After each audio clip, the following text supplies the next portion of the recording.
The waitress didn't mean to roll her eyes. It just happened, the way tired people do when the day's been long and tips have been short. She didn't notice the man at first. Just saw boots.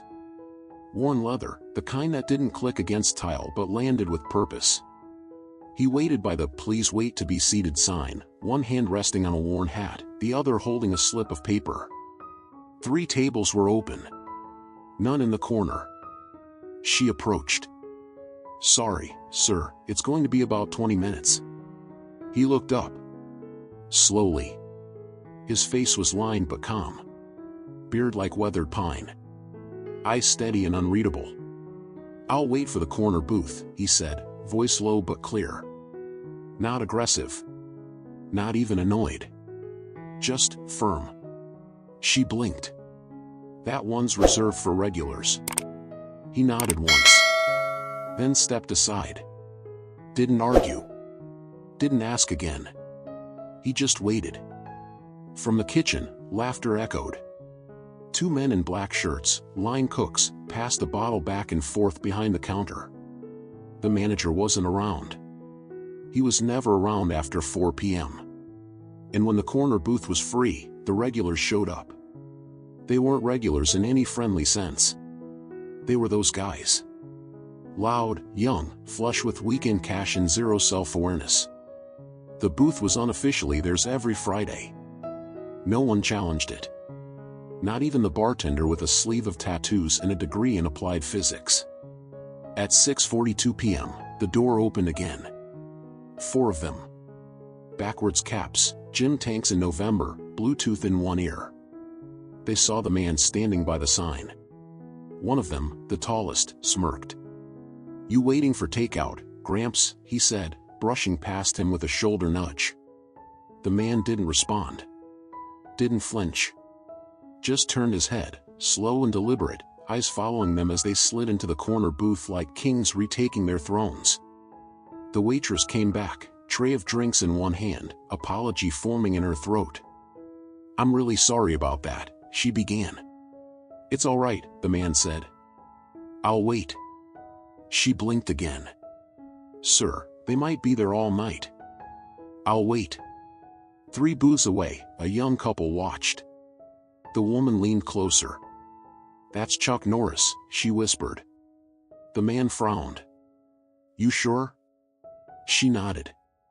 "My grandpa used to train with his tapes. Said his roundhouse kick could knock the bark off a tree." Her date snorted. "Guy looks like he came here for soup and a nap." She looked again. Chuck hadn't moved. But something about the way he stood, not still, but ready, made her reconsider. At 7:11 p.m., the first glass shattered. A busboy tripped. Maybe pushed. Beer flooded the tile. One of the men from the booth stood, laughing. "Yo, give the kid a raise." Another added, "Or a mop." The bartender flinched. But didn't speak. Chuck shifted his weight. The waitress returned. "Sir, maybe we could see you at the bar?" He looked at her. "I said I'd wait." The men in the booth had finished 2 baskets of wings and left their bones scattered like war trophies. Their voices rose with each round. The bartender whispered to the waitress, "Get the manager on the line." "He's not picking up." Chuck reached into his pocket. Not for a phone. Not for keys. For a coin. He flipped it once. Caught it. Palmed it. And began to walk. Slow, even steps across the tile. The laughter paused. Just enough to hear the boots approach. The tallest one leaned back in his seat, stretching his arm across the booth. "You get lost, cowboy." Chuck stopped 1 step from the table. "I asked for this booth," he said. "Yeah," the man said. "And I asked for better service." "What's your point?" Chuck looked at the glass-strewn floor. At the silent staff. At the couple holding hands under their table. Then back to the man. "My point," he said, "is that sometimes, you have to take back what people stop protecting." The man laughed. "Or what? You gonna quote a fortune cookie at me?" Chuck tilted his head. No. I'm going to give you a choice. The table went quiet. Either you stand up, or I make you sit down. The smirk faded. The air grew thick. A waitress dropped a spoon. No one noticed. The man in the corner booth didn't stand. But his friends did. 3 of them, all muscle and mouth, rising with the sluggish energy of overfed predators. They circled the booth like it was sacred turf. One cracked his knuckles. Another flexed. The third smiled wide, like he already knew the ending. Chuck Norris didn't move. Didn't posture. Didn't even blink. The tall one scoffed. Look, old man. I know your generation's real into that Clint Eastwood cowboy justice thing, but this ain't a movie. This is Friday night. Chuck spoke, calm as a sleeping mountain. I'm not here for justice. I'm here for dinner. A beat passed. Then the one on the left lunged. Or tried to. Chuck's hand shot up, not fast, not flashy, just final. Fingers closed around the man's wrist mid-swing, like a mechanic grabbing a falling wrench. There was a sound. Not of pain, of reality snapping into place. A wrist no longer aligned. The man dropped, gasping. The others hesitated. Chuck turned to the next one. Still hungry? That one hesitated, then stepped forward, fists raised like he thought this was still a bar fight. It wasn't. Chuck didn't throw punches. He used space. The man came in swinging. Chuck pivoted.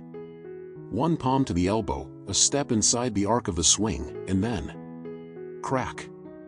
The table shattered beneath the man's back as he slammed into it sideways. A pile of wings and beer and broken ego. The last one froze. He looked down at his friends. Then at Chuck. I didn't even order yet, he mumbled, raising both hands in surrender. Chuck nodded. Then you've got time to make a better decision. The restaurant was silent. No music.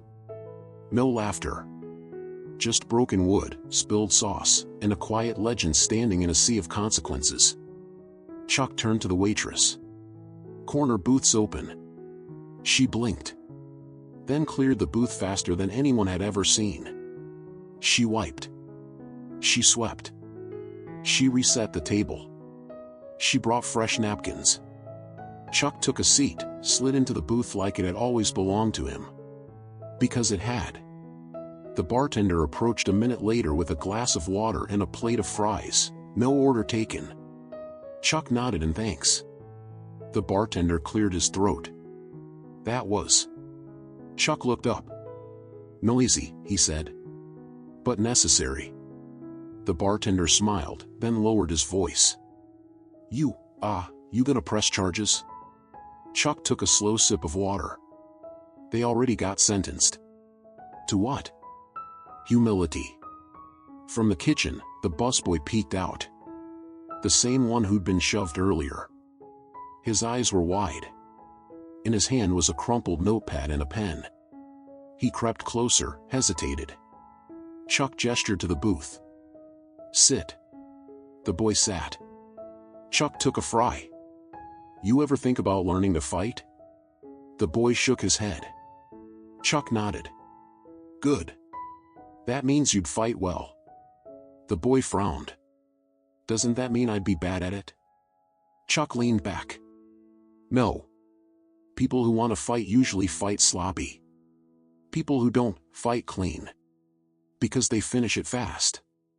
The boy nodded, like it was sinking in. Chuck pointed to the notepad. Start with this. List 5 people worth protecting. The kid blinked. Chuck went on. If you don't know who you're fighting for, you'll never know when to stop. The manager showed up 20 minutes later. Disheveled. Red-faced. Flanked by 2 officers who looked less like law and more like local favors. They took in the scene. The broken booth. The bruised regulars now seated on the floor near the wall. Chuck in the corner. The manager stormed toward him. Sir? Chuck raised a finger. 1. Just one. The manager stopped like he'd walked into a wall. Chuck looked at the officers. No charges. But... Chuck interrupted. Unless you want me to press. The manager's lips parted. Then closed again. Chuck turned back to his fries. The officers looked at each other. And left. The waitress came back one last time. Anything else? Chuck nodded once. Peace and quiet. She smiled. I'll see what I can do. Across the restaurant, the couple from earlier watched in awe. The woman whispered, "That's why you never underestimate quiet men in worn boots." The man replied, "He didn't even break a sweat." She looked back at Chuck. "No," she said. "He broke a pattern." The corner booth was finally quiet. Chuck sat alone. The fries were cold, the water half gone. But the silence? Perfect. Thick. Deserved. The kind you earn after cleaning up a mess someone else let rot too long. He didn't need dessert. Just stillness. But fate, like most rude guests, didn't knock. He noticed it because of the receipt. Tucked under a hot sauce bottle left behind on the floor. Not printed by the restaurant, handwritten. Torn notebook paper, smudged with fingerprints and grease. Chuck leaned down and picked it up with 2 fingers. It read, 9 p.m., booth cleared. Keep him talking. Do not touch. Just record. Underneath, a name. A last name. And a number written like a habit, too fast, but too familiar. Chuck stared at the paper. The air in the booth changed. Slower. Thicker. More aware. This hadn't been bar punks looking for trouble. It had been a setup. The busboy returned, this time carrying a tray of empty glasses. He stopped when he saw Chuck reading. "Hey, everything okay?" Chuck showed him the note. "You see who left this?" The kid squinted. "No. I just cleared that table like 10 minutes ago." "You know a name that ends in Valles?" The kid thought. "Maybe. Wait. One of the guys who was here, I think the tall one." When he paid, the card said Valles. Chuck nodded once. "That's helpful." Then he stood. "Finish your shift. Don't talk about this." The boy nodded. "Yes, sir." Chuck dropped a tip on the tray that could pay for a used car's down payment. Then he left. Outside, the night had cooled. The moon hung low and orange. Clouds passed like thoughts that couldn't settle. Chuck stepped into the truck. He sat for a moment with the receipt resting on the dash. Then, from the glove box, he pulled a phone not connected to any account. No apps. Just numbers. He dialed one from memory. It rang once. Then, "Go." Chuck spoke. "You ever heard of a Valles working in behavioral ops?" There was silence. Then, "That's not a name that surfaces often." But yeah, one did. Side project guy. Got canned. Unofficial stuff. What kind of unofficial? Setups. Provocations. Pushed targets into public reactions. Filmed it. Then sold the edits. Why? For political leverage. Viral manipulation. Make good men look like monsters, or monsters like martyrs. Chuck looked at the note again. Keep him talking. Do not touch. Just record. What's his first name? Chuck asked. A pause. Then, Ronaldo. Chuck nodded. Text me a photo. Why? Chuck's voice dropped half a degree. Because I just broke his friend's arm. And I want to know how far this goes. 30 minutes later, Chuck was parked outside a dark warehouse just off Route 17. Not abandoned, just discreet. Lights low, windows blacked out. He didn't knock. He opened the door with a flick of the lockpick he hadn't used since 2013. Inside, quiet hums. Fluorescent glow. A dozen monitors stacked in rows. And one man. Slicked hair. Sleeves rolled. Coffee cup still warm in his palm. He turned around, surprised but not scared. "You're earlier than expected," he said. Chuck took 3 steps forward. "Who are you recording for?" The man raised his hands. "Just social experiments, man. No harm. People love Chuck Norris stories." Chuck stopped. "You wanted to catch me losing control. It's all performative. You wouldn't believe how fast content gets bought these days." "I believe it." Chuck's voice went flat. "I also believe in accountability." The man smirked. "You gonna hit me too?" Chuck looked around. "No." He pointed to the screens. "You're going to upload every minute you filmed. Unedited. All of it. Public. Now." The smirk faded. "You can't be serious." "I'm always serious. Especially when I'm being nice." 15 minutes later, the footage went live. Chuck Norris. 3 men. No words wasted. No punches thrown first. Just a man asking for space and getting ambushed for the crime of stillness. Unedited. Unshaped. The world saw it raw. By midnight, the view count crossed 200,000. By morning, every news outlet had a copy. By noon, Art Vallis's name was trending in places he'd never wanted to be mentioned. Chuck didn't check the views. He was already gone. By the time the sun rose over the freeway, Chuck Norris was already 3 exits out of range. The video had exploded. News anchors couldn't agree whether it was a hoax or a spontaneous display of disciplined aggression. Commentators dissected it frame by frame like it was battlefield footage. But Chuck wasn't watching. He knew what was coming. He also knew it wouldn't be enough. Because viral fame fades. But the kind of people who set traps don't just lose quietly. They wait. And they escalate. The call came at 6:42 a.m. Block number. Chuck let it ring twice before answering. No greeting. Just breathing. Then a voice, smooth, too calm. "You don't know what you interrupted." Chuck responded like he was ordering breakfast. "Guess you'll have to explain it to the broken furniture." "You think this is about a video?" Click. Chuck tossed the phone out the window. By 9 a.m., an article hit the digital front page of a political gossip site. Chuck Norris assaults innocent patrons, is he spiraling? The comments were already ablaze. Bots. Trolls. Manufactured outrage and weaponized confusion. The footage was being trimmed. Re-edit. Context stripped, timing tweaked. Chuck watched one version. They cut the line. "You've got a choice. Stand up or be sat down."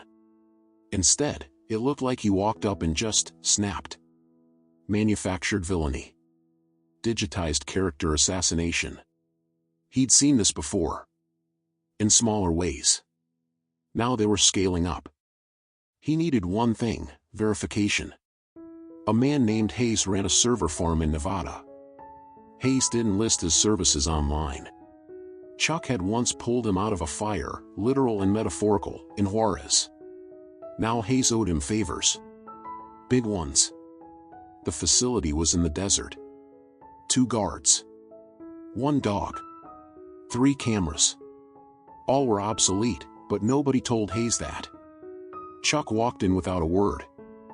Hayes looked up from a pile of monitors and cans of Monster. "Damn. I thought the ghost of Christmas Justice just walked in." Chuck held up a flash drive. Unedited source. Traced the IPs pushing the fake edits. Hayes took it, plugged it in. He didn't ask why. After 10 minutes of keyboard drumming and muttered profanity, Hayes looked up. "You're not gonna like this. Try me." The accounts aren't random. They're coordinated. Multiple domains, all routed through a shell company based in DC. But the real source? Hayes turned the screen. Department of Narrative Management. Internal Ops, DNM 47. Keyword Profile, Chuck Norris. Status, Unstable Asset. Proceed with Containment Strategy. Chuck stared at the words, then sat down. So it was official. They weren't just trying to make him go viral. They were trying to delete him by rewriting who he was. Not kill him, cancel him. Not physically, but publicly, spiritually, digitally. Kill the myth. Discredit the man. Because some truths are more dangerous than lies. Chuck leaned forward. What's DNM 47? Hayes clicked, frowned. Prototype AI model. Predictive manipulation. It takes social data, patterns, footage, even stuff like restaurant receipts, and builds psychological pressure narratives. Deep fake level framing. Chuck leaned back in his chair. Think it knows how to hit back? Hayes raised an eyebrow. What do you mean? Chuck stood. I'm going to give it something it can't rewrite. By the following afternoon, Chuck walked into a VFW hall in a small Texas town. Camera crews followed. Word had spread. He didn't speak from a stage. He sat down next to a veteran in a wheelchair and started talking. Not about himself. About Lee. About Marcus. About the men who didn't come home. Names no algorithm could twist. Truths that didn't trend, but rooted themselves in people's bones. He told stories that didn't go viral. He handed out nothing but time. And people recorded every minute. By sunset, the real footage flooded back. And DNM 47? It couldn't keep up. It couldn't handle nuance. Couldn't weaponize silence. Couldn't meme honor. The myth got stronger, not weaker. Because they'd made one mistake. They thought Chuck Norris was a brand. They forgot he was a man. The name on the file was one Chuck hadn't seen in a decade. Thatcher Kane. Used to be a friend. Used to be a brother in arms. They'd cleared villages together. Watched each other's backs. Took fire, shared rations, buried too many of the good ones. But Thatcher had always wanted more. Not more peace. Not more purpose. More recognition. More spotlight. And now, it seemed, he'd finally found it, behind a government black budget project designed to rewrite public narratives by destroying the men who lived them. Hayes leaned over his desk, scrolling through metadata. All the digital infrastructure links back to Kane. He's listed as the creative ethics liaison for the DNM initiative. Chuck raised an eyebrow. Creative and ethics don't belong in the same sentence. Neither does Thatcher Kane and truth. Chuck stood. Where is he now? Hayes grinned. The kind of guy who builds empires out of lies. He's exactly where you'd expect. Los Angeles. Concrete paradise of controlled impressions. Kane's headquarters sat on the 12th floor of a building that didn't exist on Google Maps. Receptionist with a perfect smile. Coffee with oat milk. A waiting room full of expensive chairs that nobody sat in because appointments didn't wait, they were summoned. Chuck didn't wait either. He walked straight through the frosted glass doors. Two men in suits stepped up. Chuck didn't slow. The first reached. That was his mistake. Chuck redirected the wrist, turned the elbow inward, and guided the man gently, but firmly, into a glass table. It cracked like thunder. The second guard blinked. Chuck stared. That was enough. Inside the office, Kane stood from behind his mahogany desk like he was on a late-night show. Still wore the same smug smirk. Still had that snake oil voice, the one that made dangerous ideas sound like TED Talks. Well, well, well. The myth, the man, the meme. Chuck didn't smile. Didn't take long to go from mission briefs to moral bankruptcy. Kane shrugged. You don't adapt, you disappear. The war moved online, Chuck. You stayed analog. Chuck stepped forward. You framed me. Kane leaned back in his chair. No. I gave people what they wanted. You gave them silence. I gave them narrative. You lied. I edited. You tried to erase a man to feed an algorithm. Kane tapped his desk. A hologram lit up, Chuck's face, spliced and manipulated. Overlaid quotes he never said. Moments stitched together for maximum outrage. You're too clean, Kane said. Too pure. You were dangerous because you didn't have dirt. So I made some. Chuck looked him dead in the eyes. You think truth bends that easily? Kane grinned. I know it does. Chuck didn't lunge. Didn't shout. He pulled something from his coat pocket and set it on the desk. A flash drive. Kane frowned. Cute. More footage? Chuck nodded. Unedited. You. Your calls. Your memos. Your orders to Valles. Your plan to provoke. Kane's smile vanished. How? Let's just say not all ghosts serve you. Kane reached for his desk drawer. Chuck's hand moved first. By the time Kane blinked, his own wrist was pinned against the desk. Here's your choice, Chuck said, voice low. Release the raw footage. All of it. Sign your confession. Or I upload this to every newsroom and server farm between here and Moscow. Kane sneered. That won't stop the project. Chuck leaned in. No. But it'll stop you. By sunset, a public statement appeared on Kane's personal site. In light of recent revelations, I am stepping down from all media and government initiatives. I take full responsibility. It trended within minutes. But Chuck didn't watch. He was already gone. Again. Later that night, at a roadside diner in Utah, the waitress slid a cup of black coffee toward him. You're that guy from the video. Chuck nodded once. She didn't ask for an autograph. Didn't ask for a selfie. She just said, thanks for reminding people that silence isn't the same thing as weakness. Chuck sipped the coffee. Most people learn that too late. They called it Echo Division. A ghost program. Funded under cybersecurity. Birthed under digital warfare. But its real purpose wasn't to protect, it was to rewrite. Erase influence. Reshape reputations. And quietly, without blood, remove people who couldn't be controlled. And at the top of Echo Division was someone Chuck knew far too well.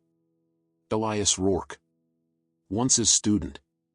Trained under Chuck in the days when strength still came with principles and fists were only thrown to protect something sacred. But Rourke wanted more. Not truth. Not balance. Power. Chuck found him where all shadows eventually gather, Washington, D.C., behind bulletproof glass and buzzwords. The office looked like a tech startup, beanbags, artificial greenery, cold brew on tap. It smelled like progress. But Chuck knew rot when he walked through it. He didn't knock. The receptionist saw him and stood. Excuse me, do you have? Chuck held up a hand. She sat down without finishing her sentence. He walked into the office. Elias Rourke stood by a wall of screens, each showing a different Chuck Norris edit, some humorous, some twisted. A wall of digital mirrors reflecting none of the truth. Well, Elias said, without turning, I was wondering when you'd show up. Chuck didn't respond. Elias turned, smiled with the cool arrogance of someone who believed control was permanent. I've studied every piece of your mythology, Chuck. From the Walker reruns to the memes. You were the original algorithm, man. Chuck stepped forward. You stopped being a student the moment you started distorting the lesson. Elias gestured to the screens. People don't care about truth. They care about feeling right. That's the game now. Truth doesn't care how people feel. Exactly why it lost. Chuck studied the man. Same stance he'd taught him. Same hand placement. Same breath control. But the eyes? Gone cold. Empty of center. You built Echo to kill voices like mine, Chuck said. I built it to replace them. And what happens when you run out of voices to erase? Elias smiled wider. Then I erase yours last. As a tribute. Chuck took something from his coat. A small device. Simple. Analog. He set it on the desk. Elias frowned. A recorder? Chuck nodded. The original. From the day I swore you in. Our last training session. Do you remember what you said? Elias blinked. We all say things. Chuck pressed play. His own voice first. Why do you want to learn how to fight? Then Elias's younger voice. Because I want to protect people from becoming ghosts in their own lives. The room went still. The monitors flickered, suddenly less impressive. Chuck looked him in the eye. You already forgot who you were. But the world still needs to remember who I am. Later that night, a new video surfaced. Unedited. Chuck and Elias in the same room. The recorder. The admission. The origin. And then the confession. Echo Division was real. But it wasn't justice. It was control. It spread like lightning. And for once, no one tried to cut it. Because when your enemy confesses in his own voice, no algorithm can help you. Echo Division was dismantled within 48 hours. Elias resigned. Thatcher Kane fled the country. Valles deleted every account and vanished into the quiet corners of the internet. But Chuck? He did what he always did. He disappeared. Not because he was hiding. Because he'd already done what needed to be done. And legends don't need victory laps. A week later, at the same little restaurant where it all began, the waitress wiped down the corner booth. The floor was fixed. The menu updated. But the memory? Untouched. A teenage boy walked in, saw the empty booth, and turned to his mother. Hey, wasn't this where? She nodded. Yup. Do you think he'll ever come back? She smiled. He never left. Not really.